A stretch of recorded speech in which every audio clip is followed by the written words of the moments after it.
Good morning, friends. I'm excited that we still have the opportunity to connect today in spite of everything that is taking place. We're continuing with our communication series, part 5. And I want to remind you of something this morning. Connecting always requires energy.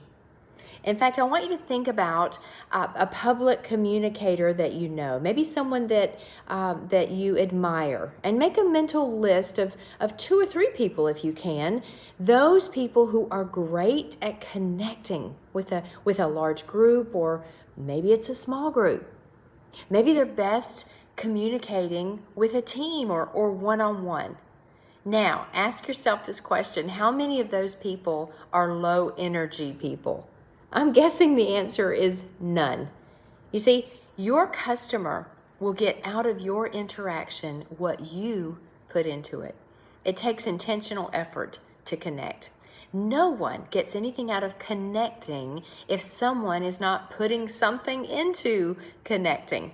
John Maxwell once said he can still recall taking a speech class over 40 years ago, and the professor shared the 4 unpardonable sins of a communicator.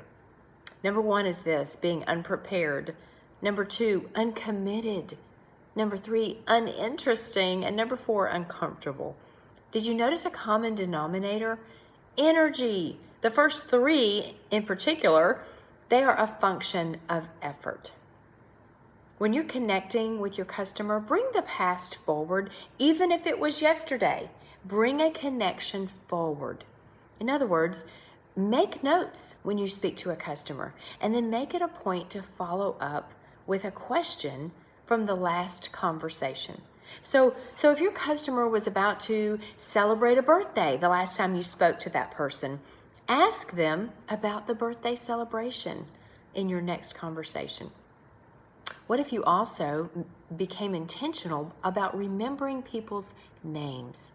This one is challenging, isn't it? Especially as our circle of influence grows. But believe me, it is worth the effort. Spend extra time with people. It means more than you think. In my business, real connecting actually takes place before and after the presentation or the training. The same is true for you. Connecting takes place before and after the customer signs on the dotted line.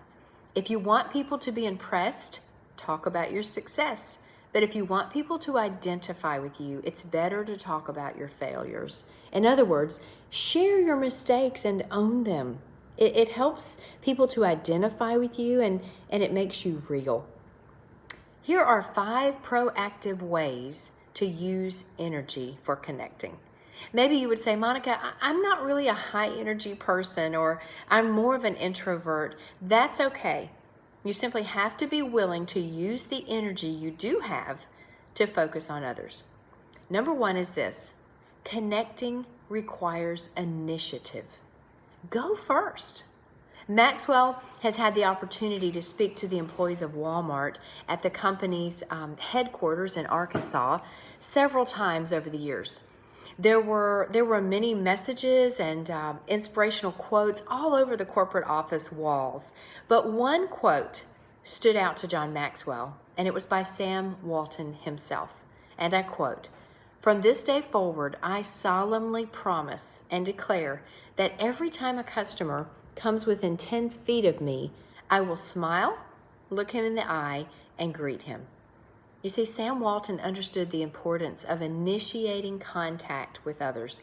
Most of us recognize the value of initiative, and we would even admit that it's important to the success of any relationship, but still so many people fail to do this.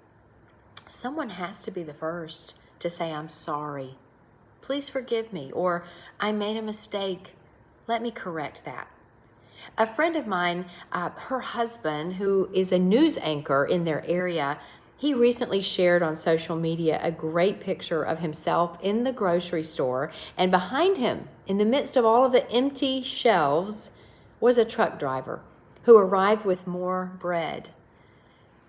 My friend's husband took the time to thank the driver and even called him a hero in a time like this. He didn't have to take the time to encourage this exhausted man who is likely spending more time than usual on the road and away from his family. But he took the initiative, and it mattered to that one person that evening. Retired Pastor Malcolm Bain said this: if you wait until you can do everything for everybody instead of just something for somebody, you'll end up not doing anything for anybody.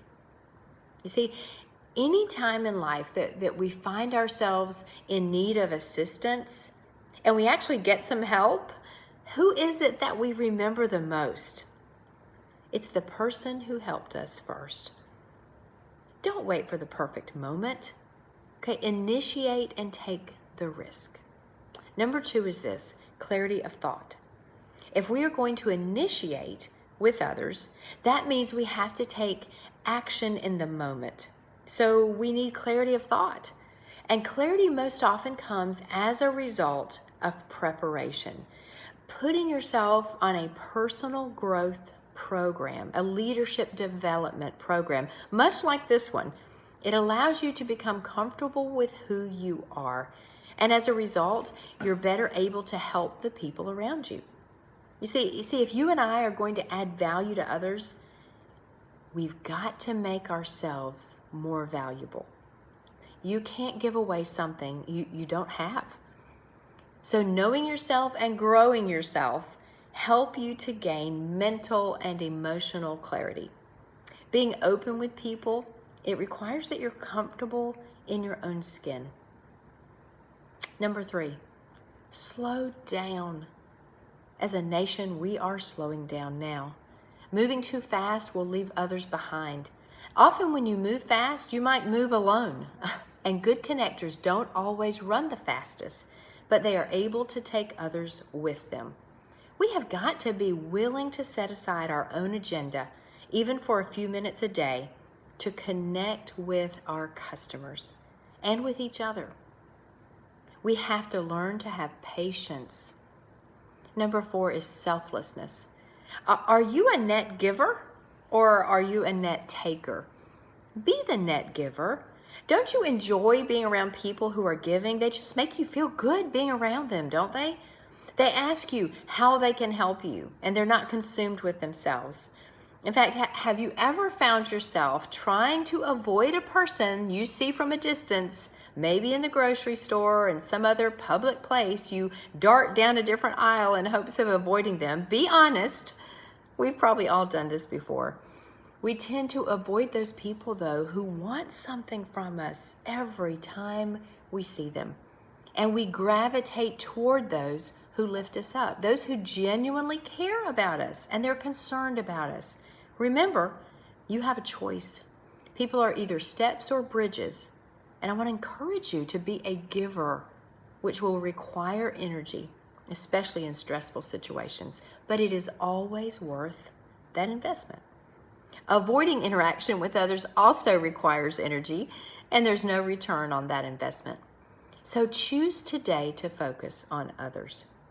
Lastly, number 5, connecting also requires stamina. You need to recharge. Connecting with people requires energy, as we shared earlier, and that connection can drain you. So ask yourself, what is it that invigorates you?